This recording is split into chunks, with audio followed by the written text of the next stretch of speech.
Jack, one of the stories in the book that struck me so powerfully was the story about your son and his role in not only your life but your family, your marriage, and this business. Can you tell us a little bit about that story? Well, I'd be happy to, Brian. It actually starts, as I had told you earlier, when we came to Jacksonville to acquire our business, we were broke. We owed people a lot of money, had no money, and we had an opportunity to acquire the business in that regard without any funds. And the former owner said, don't worry about the money. Go over to the local bank and see if they'll give you a loan on the assets. And I said, well, okay. I went over, and the net result was they did give us the loan. And the owner said, well, now you're going to have to pay them back, but you sign that over to me, and that'll be the down payment for the business. And I'll take a personal note, and you pay me back once a month for the next 10 years, and that'll be my retirement checks that I can retire on. I said, well, that's great. So then we went to the attorneys to sign the papers. We had one page agreement. And the attorney said to the seller, you know, there's no interest on this purchase. You know, I think you need to charge because you're going to be paying over 10 years and money is going to be worth, you know, about. He goes, oh, I hadn't thought about that. So he says, okay, Jack, call up that bank where you got the loan and ask them if you were to take the lump sum, the value of the purchase, and put it in a savings account, what's the interest rate? And they gave me a number, and he said, that's good enough for me. Write that into the agreement. So he did. Now, the next thing was, he said, the cash that's already in the business bank account is mine. You'll have to come up with your own working capital. Well, we had an ongoing business, so we had rent to pay. We had one employee, but we had utilities, et cetera, et cetera. So where was I going to get this money? And I talked to my family. We have 4 adult children. And one son stepped forward and said, I'll come in and help you. And he put up the working capital. The next thing was, we had no money to pay rent. So he told us to go find an apartment. And he paid the rent Wow. for us for 2 years until we could get the business going enough to spin off enough dollars to pay our rent. At that point, we're driving 10, 12-year-old, one old car. And fortunately, in the business, there was one truck, and I drove the truck and my wife drove the other car. My wife came into the business, and she handled the office, and then I handled field operations and sales. At the end of a couple of years, the business was going quite well. We were able now to pay our rent. And my son asked my wife, he said, Mom, do you like living in an apartment? She said, yeah, I'm comfortable. It's fine. He says, well, would you like to have a private home again like you used to have? She said, well, that would be really nice. He says, well, I want to buy a house for you. And we said, what? He says, go out and look for a house, but here's how much money you can spend. You can't spend $1 more. And by the way, in those 2 years while he was paying the rent, we couldn't spend more than $50 without his agreement in the business to make sure that the money was so tight that we were doing the right thing. So he put up the money, he bought the house, put it in his name, and we paid the mortgage. And then after a few years, he said, well, it's pretty consistent. You're making all your payments. So he said, I'm going to sell the house to you guys. And we said, well, we can't come up with that kind of money. He says, don't worry about it. I only want $1. So he sold us the house for $1. We took over that. And then in subsequent years, we finally repaid his down payment to him. Well, he was involved deeply in our business, advising us on our financial basis. And at one point, he came to visit us. He lives in New York City, by the way. in Florida. He came to visit us. And he became ill. And I took him to the emergency room at the hospital.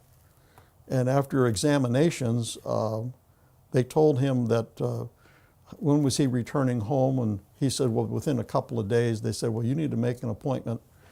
Go see your regular doctor right away. There may be something more serious going on. Ultimately, he was diagnosed with cancer, multiple myeloma, cancer of the bone marrow, if you will, third stage, advancing rapidly. When we heard this, my wife and I flew to New York, talked to the doctor. He told us privately, 6 months at best, Paul will be gone. We were totally moved by this. As events would turn about, he was accepted into a clinical trial program that had previously been closed with a head count, but for reasons unknown, which I give to the glory of God, it was open for him. As a result, he was stabilized for 1 year, so the cancer did not advance, but it didn't retard either. They wanted to do a transplant. And they said at that point in time, now this goes back 10 plus years ago, this was experimental things that they were working on at that time, which now somewhat are commonplace today. But what they said was, oh, we're going to do a bone marrow transplant. And I said, well, I'll donate my marrow. And then I, very humbling, people in my church volunteered to donate their marrow for my son. I have such gratitude for the love of those people. But the doctor said, no, we're not going to do that. We're going to take Paul's bone marrow and we're going to process it. We're going to scrub it, we're going to clean it, and then we're going to put it back in his body. He took 4 samples, 2 for research. One was put into deep freeze. I don't know what they call, there's a fancy name for it, but they froze it in the event of any in the future years that Paul would need another transplant. And then the one would be returned to his body. So he was at Columbia Presbyterian Hospital in New York City. And basically he became a bubble boy in terms of the environment he was now in. Double door lock area that we had to go through, scrub down, wear surgical clothes when we entered his room, etc. So the day came and was quite remarkable because there was like a whole team of doctors. It's a teaching hospital, nurses, I don't know, a dozen or more in the room. And they went through this remarkable procedure of my verifying when they took the sample out, and then they showed me in the bag, and then I had to sign papers that that was it. And I mean, it was a whole dramatic scene going on with that. And of course, Paul was not in the greatest of shape, if you will, very weak, lost a lot of weight, if you will. I said, well, what's next? They said, well, we're now going to nuke Paul. I said, what do you mean you're going to nuke him? He says, well, we have to kill whatever cancer is left in his body. So they basically eradicated his immune system. No immune system, and that's why this protected environment. They took the samples away to do their thing, if you will, to scrub it, filter it, clean it, whatever. I don't know what they did to it. And I said, well, when are you going to put it back in? They said, well, within 24 hours, we'll put it back. And it said, at 48 if we don't get everything done. Well, 2 days passed, and they weren't coming back to put it back in, and Paul started to decline rapidly. Third day came, into the 4th day. Paul broke out in one giant blister on his body from his lips and mouth through his entire body, all the way through his internal organs. He was suffering such horrible suffering, and I was sitting in a chair next to his bed. He was sleeping, and I was actually reading the Bible. And he opened his eyes, I think it was on the 4th day or something. groggily looked at me, and he said, and every time he was awake, I'd tell him, fight. You got to keep fighting. You're going to make it. You know, you're going to be okay. And he was wearing a medal of the Archangel Michael to give him strength to fight the battle. He reached up and grabbed the medal, and then he looked at me and he said, Dad, I can't fight anymore. I can't do it. He was basically telling me goodbye. I was so moved, so emotional. I encouraged him to hang in there, fight, and I got up and I said, I'm going to fight for him. And I ran out and I found the lead surgeon doctor. And I said, you have to do something for my son right now. He's not going to make it. I said, what? He said, well, the reason we're not putting the marrow back in is that his immune system had to self-regenerate. If we put that in now, his body will just reject it and he won't last much longer. So his immune system has to, again, regenerate. I said, well, there's got to be something you can do. He said, Mr. Manilla, we've done all that science can do. I want you to know that people come from all over the world here to learn of our techniques and these processes. We've done everything we can do.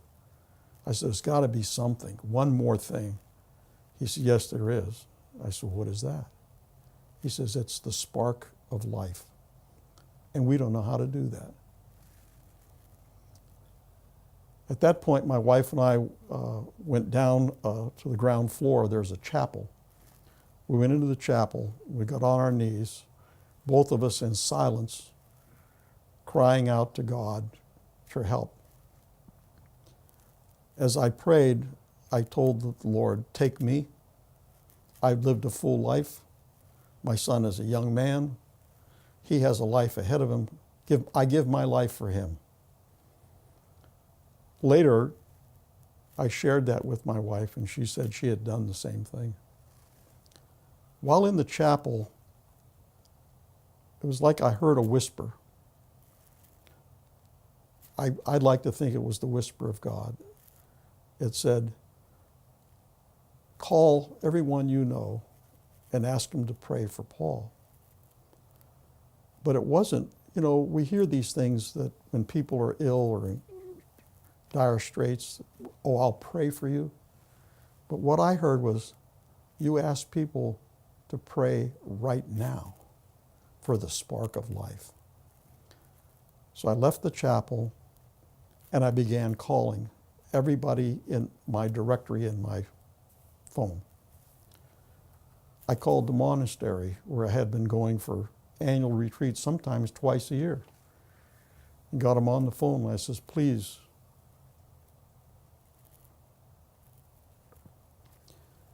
go get the monks. Ask them to pray right now for the spark of life. I went back to the room. My wife and I went in, sat in the chair. Paul's unconscious. We're watching the monitors on all these machines that they got him hooked to. And it's going down and down and down.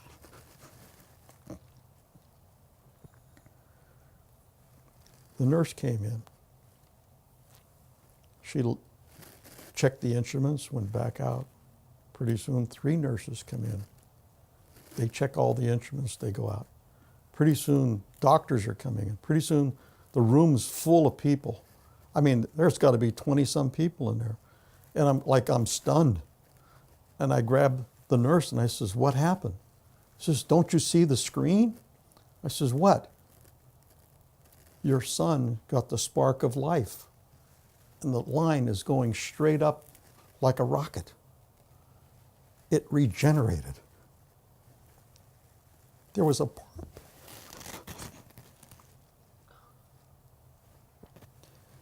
party in the room.